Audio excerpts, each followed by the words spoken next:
Kalimutan mo ang iyong nalalaman. Ang 2026 ay hindi lamang basta isa pang taon sa kalendaryo. Ito ang taon kung kailan ang inhinyeriyang Hapones ang nagdodumina sa kahusayan at pagkakatiwalaan ay nagpasyang bumaling ng direksyon.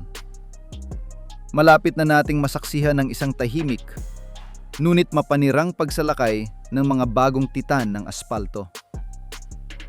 Mula sa mga truck ng paghahatid na nagmamaneho ng mag-isa hanggang sa mga hybrid na truck-to-truck na may lakas na pangkarera, ang industriya ay naghahanda para sa isang revolusyon. At ngayon, bago ang sinuman, ibubunyag natin ang 18 modelo na malapit ng baguhin ang mga tuntunin ng laro.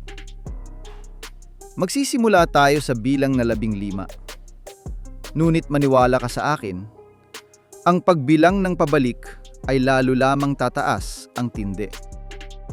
Bilang 15, UD Trucks Condor FE 2026.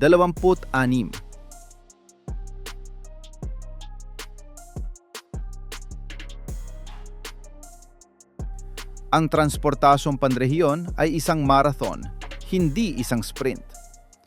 Ang mga ito ay walang katapusang oras sa loob ng kabina, mga gabing natutulog sa isang makitid na higaan, at ang patuloy na presyon ng mga deadline.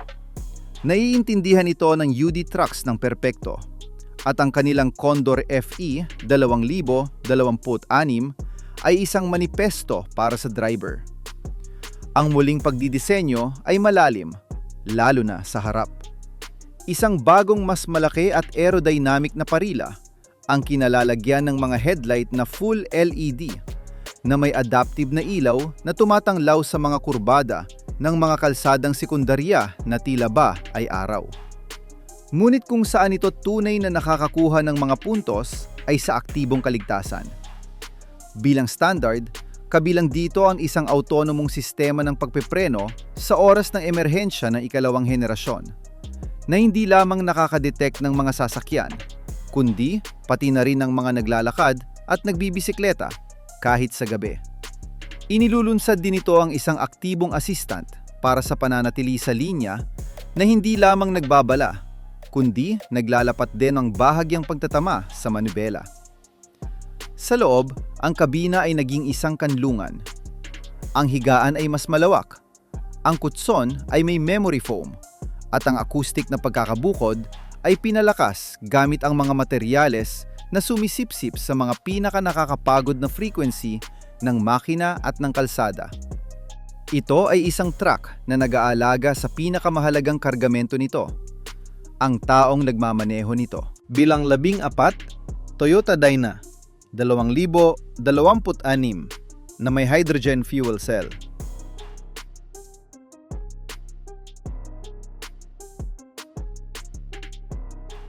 Narito ang unang malaking sorpresa sa listahan, at ito ay nagmula sa higante na pinakatumaya sa hydrogen. Kinuha ng Toyota ang matatag at mapagkakatiwala ang plataporma ng Dyna, isang truck para sa katamtamang pamamahagi, at isinagawa dito ang pinakamapangahas na transplant. Pinalitan ang makinang diesel ng teknolohiya ng fuel cell ng Mirai. Ang resulta ay ang Dyna 2026 na hydrogen. Sa ilalim ng sasis nito, sa halip na isang tangke ng gasolina, matatagpuan ang mga tangke ng hydrogen na siksik sa 700 bar. Ang hydrogen na iyon ay humahalo sa oxygen mula sa hangin sa fuel cell, na lumilika ng kuryente na nagbibibragay lakas sa isang dekuryenteng motor na nagpapatakbo sa mga gulong. Ang tanging nalalabi na lumalabas sa tambutso ay singaw ng tubig na lubos na puro. Ang kalamangan nito sa mga dekuryenteng debaterya ay napakalaki. Pagkakarga ng gasolina sa loob ng mas mababa sa 5 minuto para sa otonomiya na higit sa 400 kilometro, nang walang pagkawala ng kapasidad ng kargang kapakipakinabang. Ito ang perpektong solusyon para sa mga armada ng paghahatid na may matitinding ruta at makikitid na bintana ng oras, na hindi kayang bayaran ang mga oras ng kawalan ng aktibidad dahil sa pag-charge. Sa Dyna na hydrogen, hindi nagbebenta ang Toyota ng isang truck. Nagbebenta ito ng isang practical na roadmap patungo sa kabuuang decarbonization. Bilang 13, Isuzu Giga 2026. Pag-update ng kabina. Ang Isuzu Giga ay ang titan ng mabigat na armada, ang makina na humihila ng mga container at trailer sa mga pangkontinenteng highway. Para sa 2026, nagpasya ang Isuzu na ang brute force nito ay nangangailangan ng isang utak at isang maspino na muka. Ang pag-update na ito ng kabina ay isang mahalagang facelift na direktang tumitingin sa mga mata ng driver. Sa labas, ang isang bagong kromadong pariya na may 3 bar ay nagbibigay dito ng mas moderno at agresibong presensya. Ang mga headlight ay mga unit na ngayon na full LED na may hugis L na nag-aalok ng isang natatanging luminescent na lagda sa araw at isang malakas na pag-iilaw sa gabi. Gayunpaman, ang tunay na transformasyon ay nangyayari sa pagbubukas ng pinto. Ang lumang panel ng mga instrumento na analog at ang screen ng radyo ay nagbigay daan sa isang digital cockpit. Sa harap ng manibela, ang isang kurbadong screen na 12 pulgada ay nagpapakita ng lahat ng datos ng sasakyan sa paraang nako-customize. Sa gitna, ang isang touchscreen na 10 pulgada ay nagpapatakbo ng klima, nabigasyon, libangan at mga sistema ng truck. Ang mga materyales ay bumuti. Mga ibabaw na malambot sa haplos, mga tahi na magkakaiba ang kulay at mga kontrol na metal. Ang espasyo para sa imbakan ay nadagdagan at ang opsyonal na kama ay mas mahaba. Naiintindihan ng Isuzu na sa malalayong distansya, ang kaginhawaan ay hindi luho. Ito ay isang bahagi ng kaligtasan. Bilang 12, Mitsubishi Fuso Super Great 2026 Evo.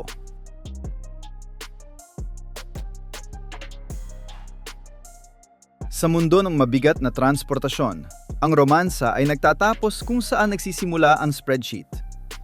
Ang Super Great 2026 Evo ay ang inkarnasyon ng malupit na pilosopiyang iyon. Ang misyon nito ay iisa lamang: bawasan ang kabuuang halaga ng pagmamay-ari hanggang sa huling sentimo. Upang makamit ito, inatake ng Mitsubishi Fuso ang lahat ng aspeto. Ang makinang diesel na 12.9 na litro ay nakatanggap ng isang bagong sistema ng precision injection na may mas mataas pang presyon na nakakamit ang isang mas malinis at mas mahusay na pagkasunog. Ang automated na transmisyon na 12 bilis ay muling nakalibrate gamit ang mas matatalinong algorithm ng paglilipat na binabasa ang kiling, ang karga at ang resistensya ng hangin upang panatilihing laging nasa optimal na punto ng kahusayan ang makina, kahit ang hangin ay isinaalang-alang. Ang isang aerodynamic na muling pagdidisenyo sa mga side deflector, ang bubong at ang mga arko ng gulong ay nagbabawas ng resistensya ng higit sa 5% sa bilis ng cruising. Ang bawat kilometrong tinatahak ay mas mababa ang gastos. Ang truck na ito ay hindi naghahanap na maging pinakamalakas o pinakakapansin-pansin. Naghahanap ito na maging siyang, sa dulo ng taon, ay mag-iiwan ng mas maraming kita sa balanse ng kumpanya. Ito ay isang tahimik na mamamatay na mga gastos sa operasyon. Dito ay walang lugar para sa mga hindi kailangan.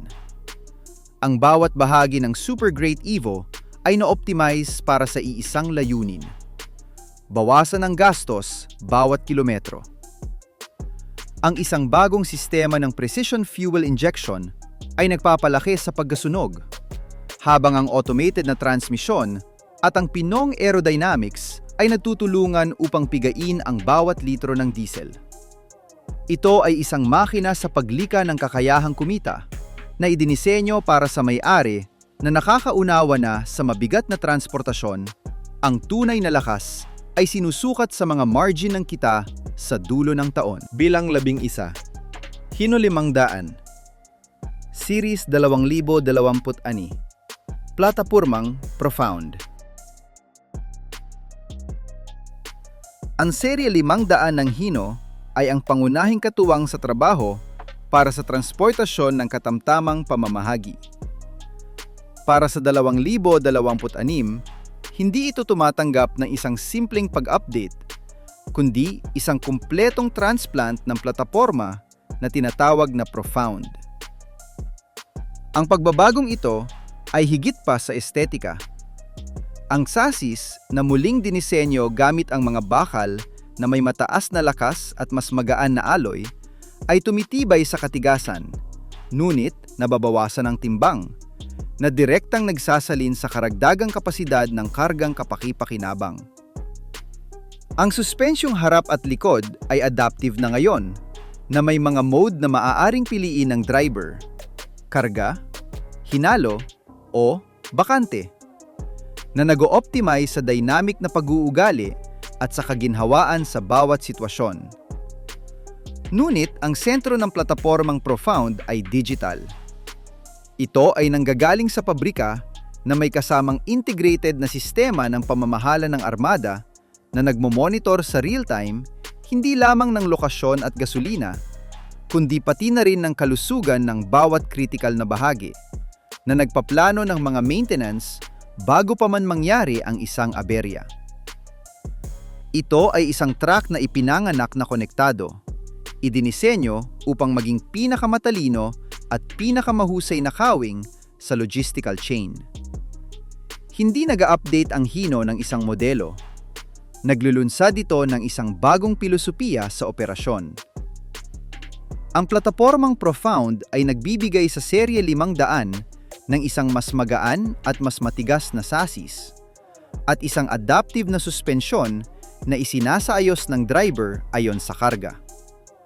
Ngunit ang tunay nitong talino ay digital. Ang isang sistema ng pamamahala ng armada na integrated mula sa pabrika ay nagmo-monitor sa kalusugan ng sasakyan at nag-o-optimize sa mga ruta sa real-time.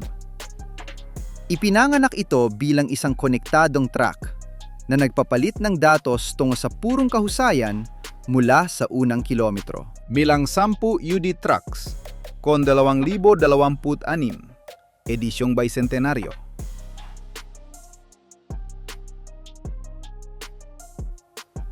Isinasara natin ang unang kabanatang ito nang may pagkilala sa kasaysayan at sa kahusayan.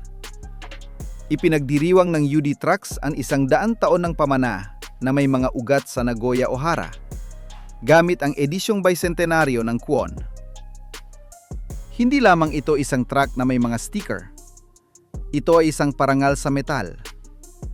Inaalok ito sa 3 espesyal na pintura na may 2 tono, na may mga kromadong accent na pinakintab gamit ang kamay sa pariya, sa mga salamin, at sa mga tambutso.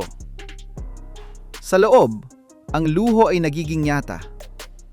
Mga upuang gawa sa butas-butas na katad na may pampainit at bentilasyon. Mga finish na gawa sa tunay na madilim na kahoy. Isang premium na sound system at isang may numerong plaka na nagpapatunay sa pagiging eksklusibo nito. Ngunit sa ilalim ng nagniningning na takib na iyon, ang inhinyeriya ay hindi tumitigil. Ang makinang GH, 11 na 10.8 litro, ay na-update upang sumunod hindi lamang sa mga pinakamahigpit na regulasyong Euro 6, kundi upang lampasan ang mga ito ng may luwag. Kabilang ang isang advanced na sistema ng post-treatment ng mga gas na gumagarantiya ng pinakamababang emisyon nang hindi isinasakripisyo ang pagganap. Ito ang perpektong kombinasyon. Ang prestihiyo ng isang siglo ng inobasyon at ang teknolohiya upang pangunahan ang susunod. Isang perpektong pagtatapos para sa unang bahaging ito ng mga Titan. Bilang siyam Isuzu Giga 2026 bersyong Extreme Duty.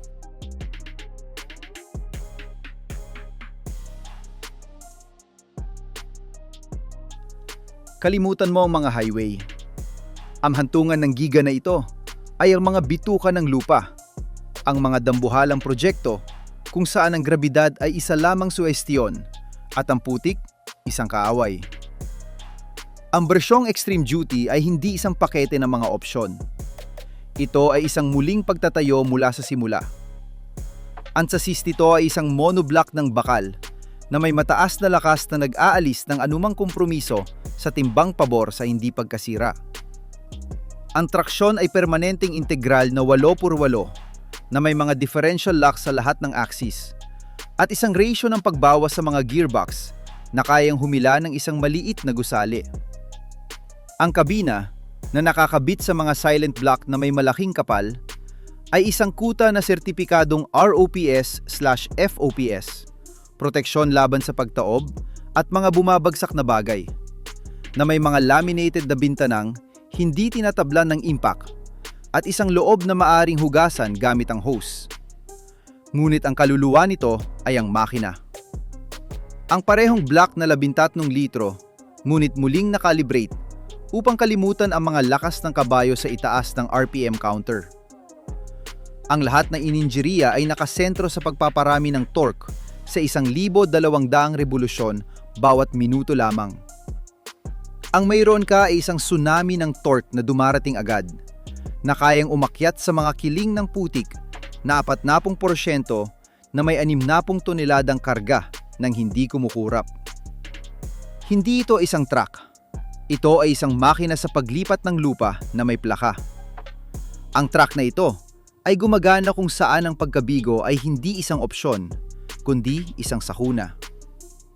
Ang disenyo nito ay isang inilapat na pilosopiya. Ang redundancy ay kaligtasan. Ang bawat bahagi, mula sa mga higanting gulong hanggang sa sistema ng pagsasala ng hangin na may 2 yugto, ay sadyang ginawang mas malaki para sa isang kapaligiran na lumalamon ng mga kumbensyonal na kagamitan.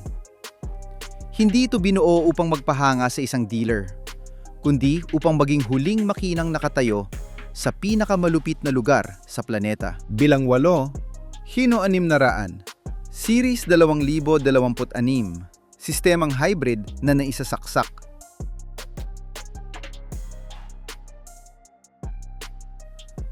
Naglunsad ang Hino ng isang hamon sa usapin ng reyonal na elektripikasyon gamit ang matapang na konseptong ito. Ang Serye 600, hybrid na naisasaksak, ay isang schizophrenic na truck sa pinakamagandang kahulugan ng salita. Pinagsasama nito ang isang makinang diesel turbo na 10.0 na litro na sadyang napakahusay na sa kahusayan sa isang napakalaking sistemang dekuryente. Ang susi ay isang bateryang lithium-ion na may malaking kapasidad, higit sa 100 kWh, na maaaring ma-recharge ng buo sa isang industrial socket sa loob ng mas mababa sa 2 oras. Nagbibigay daan ito para sa isang matalinong dual mode ng operasyon. Sa umaga, sa loob ng mga hangganan ng lungsod o mga zone na may zero emission, ang truck ay gumagana bilang isang sasakyang 100% na dekuryente na may purong otonomiya na hanggang 80 kilometro, sapat para sa isang kumpletong round ng mga urban na paghahatid sa kabuuang katahimikan at walang emisyon. Kapag nasa highway na para sa interurban na bahagi, ang kumbensyonal na hybrid na sistema ay nagsisimulang gumana. Ang makinang diesel ay nagsisilbing pangunahing generator at direktang propulsor kung kinakailangan, habang muling kinakargahan ng baterya at nag-aalok ng kabuuang otonomiya na higit sa 1,000 kilometro. Ito ang perpektong solusyon para sa mga armada na dapat gumana sa parehong mundo, na nag-aalis ng pagkabalisa tungkol sa otonomiya at nagpapalaki sa matitipid kung saan ito pinakamahalaga, sa puso ng mga lungsod. Ang katalinuhan ng sistemang ito ay nasa estratehikong pragmatismo nito. Hindi nito pinipilit ang mga armada sa isang binary at traumatikong transisyon, kundi nag-aalok ito sa kanila ng isang technological na hakbang na praktikal at kumikita ngayon. Sa pagpapaintulot ng purong dekuryenteng operasyon, kung saan ito pinakakapaki-pakinabang at hindi nakakaabala, at diesel kung saan ito pinakamahusay, nalulutas nito ang dilema ng transisyon sa enerhiya para sa regional na transportasyon na ginagawang isang nyata na bentahe sa operasyon ang isang problema. Bilang 7, Mitsubishi Fuso e-Canter FCEV 2026.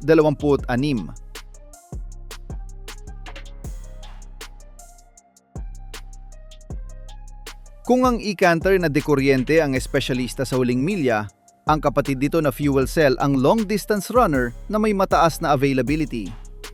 Tinutugunan ng e-Canter FCEV 2026 ang pangunahing limitasyon ng mga dekuryenteng debaterya, ang oras ng kawalan ng aktibidad para mag-charge. Sa ilalim ng sasis nito, sa halip na isang higanteng battery pack, kinalalagyan nito ang 2 tangke ng hydrogen na gawa sa carbon composite na 700 bar at isang compact na fuel cell ng susunod na henerasyon. Ang proseso ay mahiwaga sa pagiging simple nito. Ang hydrogen ay humahalo sa oxygen mula sa hangin upang lumika ng kuryente at tubig. Ang kuryenteng iyon ay nagbibigay lakas sa isang dekuryenteng motor na nagpapatakbo sa mga gulong sa likod. Ang bentahe ay matindi. Ang pagkakarga ng mga tangke ng hydrogen ay tumatagal ng mas mababa sa 5 minuto, 1 oras na maihahambing sa diesel, at nagbibigay ng otonomiya na higit sa 400 kilometro. Walang pagkawala ng kapasidad ng karga.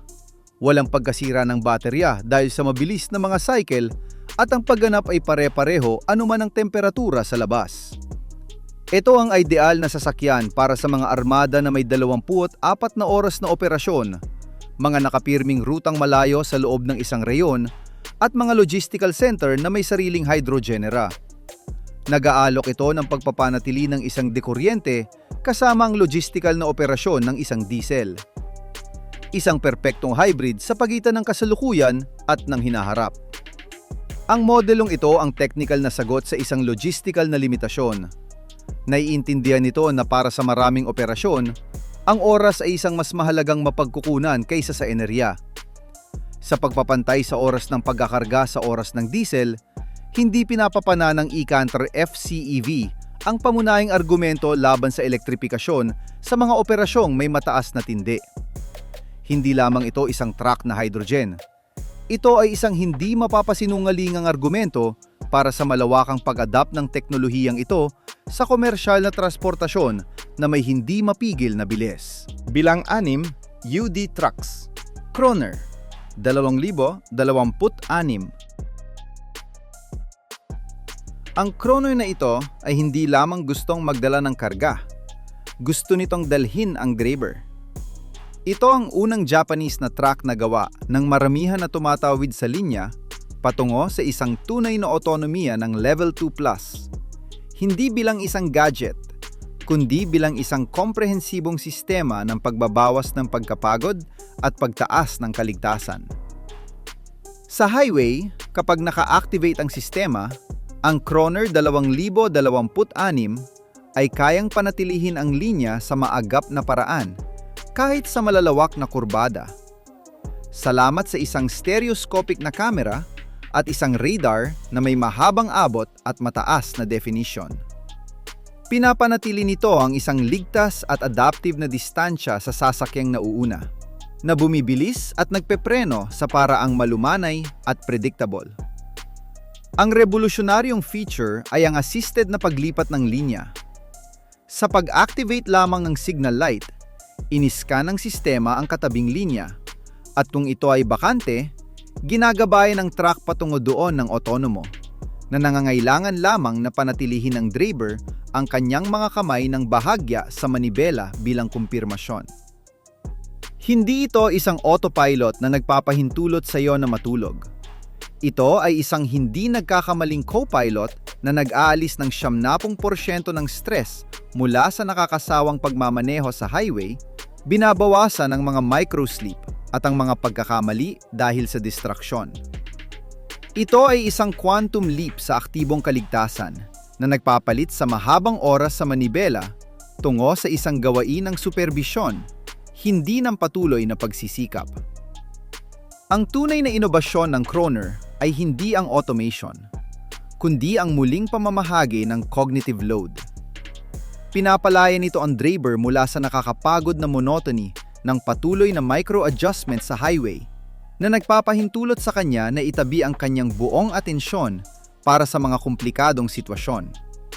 Pagpasok sa mga pantalan, siksik na trapiko o masamang kondisyon ng panahon. Sa gayon, ito ay nagiging isang multiplier ng pang-unawa ng tao, hindi ang kapalit nito. Bilang 5, Subaru Advan Commercial, 2026. Ang alamat ng mga bako-bakong daan ay gumagawa ng kanyang matagumpay na pagpasok sa mundong komersyal.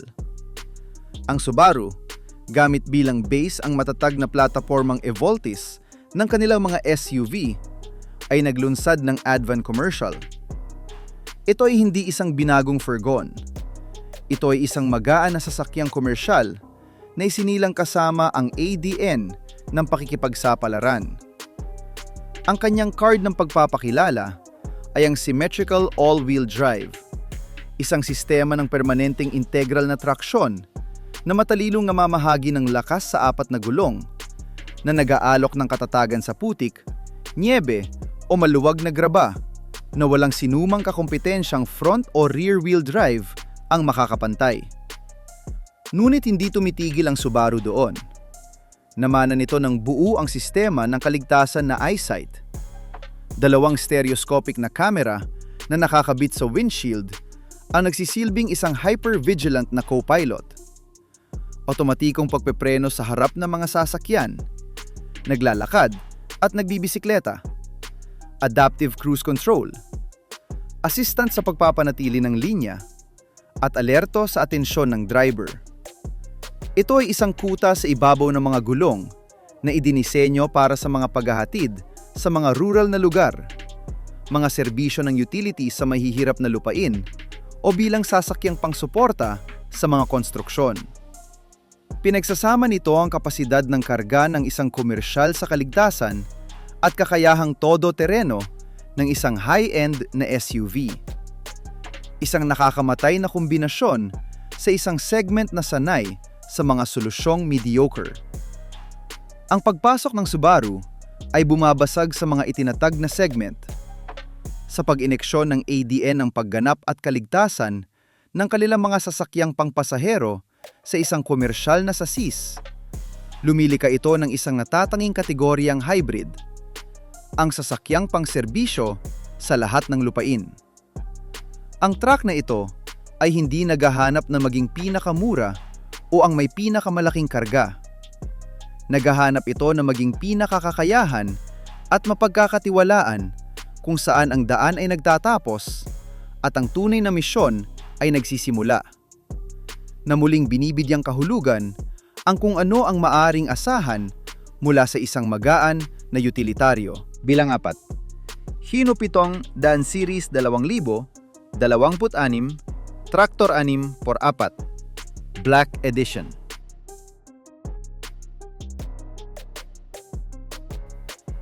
Kapag nagpasya ang Hino na likain ang kanyang definitibong flagship, ang resulta ay hindi maaring maging matabang. Ang Series 700 Black Edition ay isang traktor na hindi humihingi ng pahintulot. Nagpapataw ito ng respeto. Nagsisimula ito sa kanyang estetikang stealth, malalim na itim na pinturang mate na lumalamon ng liwanag, mga detalye sa itim na carbon fiber, mga alloy wheel na 22 pulgada, at lahat ng mga kromado ay inalis. Ito ang pisikal na presensya ng isang nagbabantang bulong. Sa ilalim ng nakakatakot na hood na yon ay umaatungal ang makinang A0-C na 13 litro, na yon sa isang bersyon na lumalampas sa 500 lakas ng kabayo at 2,500 Newton-meter ng torque, na nakakabit sa isang direktang automated na transmisyon na 12 bilis na may double virtual clutch para sa milimetrikong paglilipat. Ang kabina ay isang pag-aaral tungkol sa functional na luho. Mga upuan sa pagmamaneho na may masahe, independenteng climate control para sa bahagi ng higaan, mga digital na OLED na screen, at isang surround sound system. Ngunit ang pinakamataas na luho ay technological.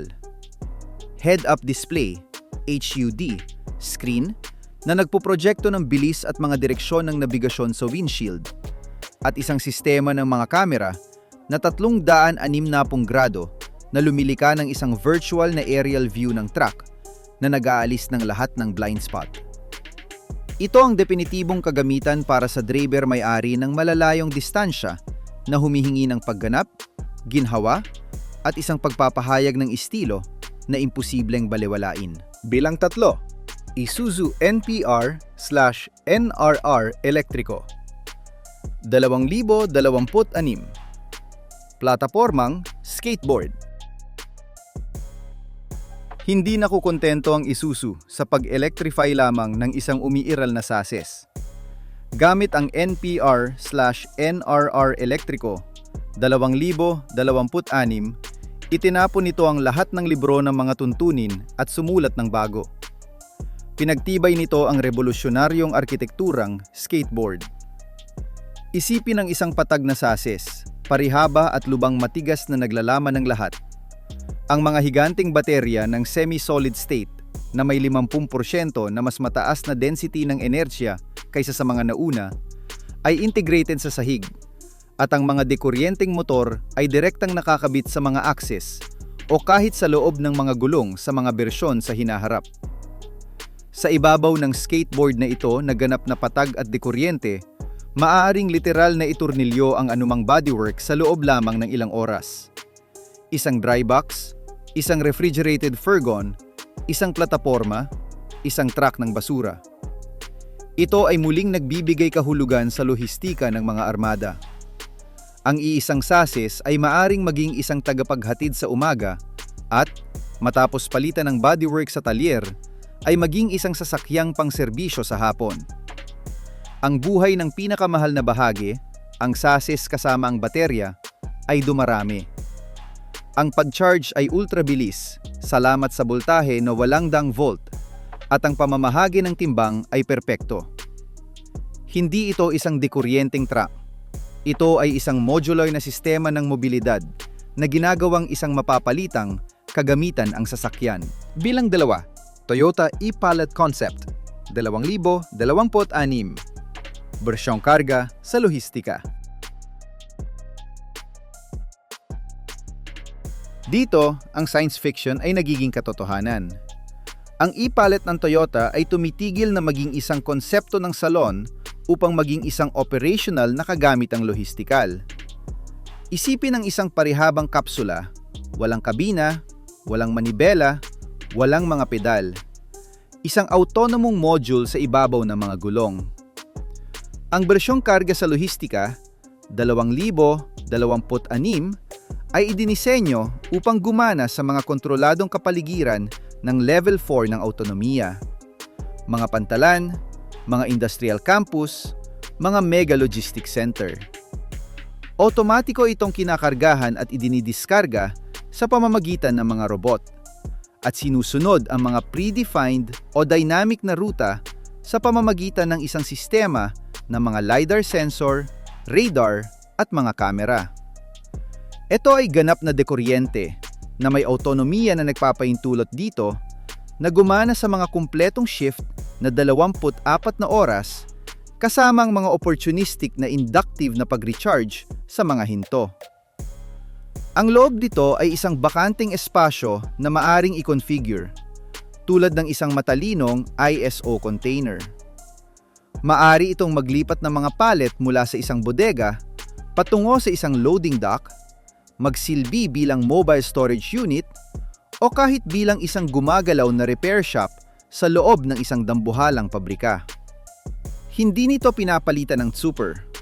Pinalalaya siya nito mula sa mga gawaing pinakapaulit-ulit at mapanganib, na muling binibigyang kahulugan ang huling kilometro sa loob ng automated na supply chain. Ito ang pangunahing cell ng lohistika ng hinaharap. Bilang 1, Nissan/UD Trucks. Samurai EV Concept 2026. At narating natin ang rurok sa truck na hindi lamang kumakatawan sa hinaharap, kundi humihingi ng agarang konstruksyon nito. Ang Samurai EV concept ay ang pinakaambisyosong magkasamang proyekto ng industriyang Hapones. Isang mabigat na traktor, 64 na 100% na dekuryente na idinisenyo upang patalsikin ng diesel sa kanyang pinakasagradong kuta, ang intermodal na transportasyon ng maikli at katamtamang distansya. Ang teknolohiya nito ay napakalaki. Sa halip na isang sentral na makina, gumagamit ito ng 4 na sinkronus na dekuryenteng motor na mga permanenteng magnet, isa sa bawat gulong sa likod at isa sa bawat gulong ng steering axis sa harap. Nagbibipay daan ito para sa isang aktibong torque vectoring. Ang sistema ay maaring maglapat ng magkakaibang lakas ng pag-ikot sa bawat gulong, na nagpapabuti sa traksyon sa paraang mahiwaga at radikal na nagbabawas sa radius ng pag-ikot, isang revolusyon para sa pagmaniobra sa mga pantalan at mga container yard. Ang kaluluwa nito ay isang baterya ng solid state ng bagong henerasyon na nag-aalok ng tunay na otonomiya na 500 kilometro na may kumpletong karga na 60 tonelada. At ang pinaka hindi ka panipaniwala, maaari itong makabawi ng 400 kilometro ng otonomiya sa 1 megawatt na direct current recharge sa loob ng mas mababa sa 25 minuto. Ang sasis nito ay gawa sa aluminyo at carbon fiber, at ang kabina na inilipat pasulong ay nag-aalok ng kabuuang malawak na tanawin. Ang Samurai EV ay hindi isang malayong pangako. Ito ang functional na prototype na nagpapatunay na ang mabigat na dekuryenteng transportasyon, malayo sa pagiging isang utopia, ay isang katotohanang mas malakas, mas tahimik, at mas mura sa operasyon. Ito ang numero 1 dahil hindi ito tumitingin sa hinaharap, binubuo na niya ito. Hindi ito ang hinaharap. Ito ang 2026. Isang teknolohikal na opensiba kung saan ang kahusayan, ang elektripikasyon, at ang otonomiya ay tumitigil na maging mga pangako upang maging metal, goma, at code. Mula sa mapagpakumbabang tagapaghatid hanggang sa traktor na naglilipat ng mga container, bawat isa sa 18 truck na ito ay may nakatatak na ADN ng inobasyong Hapones. Hindi upang gawin itong mas maingay, kundi upang gawin itong mas matalino.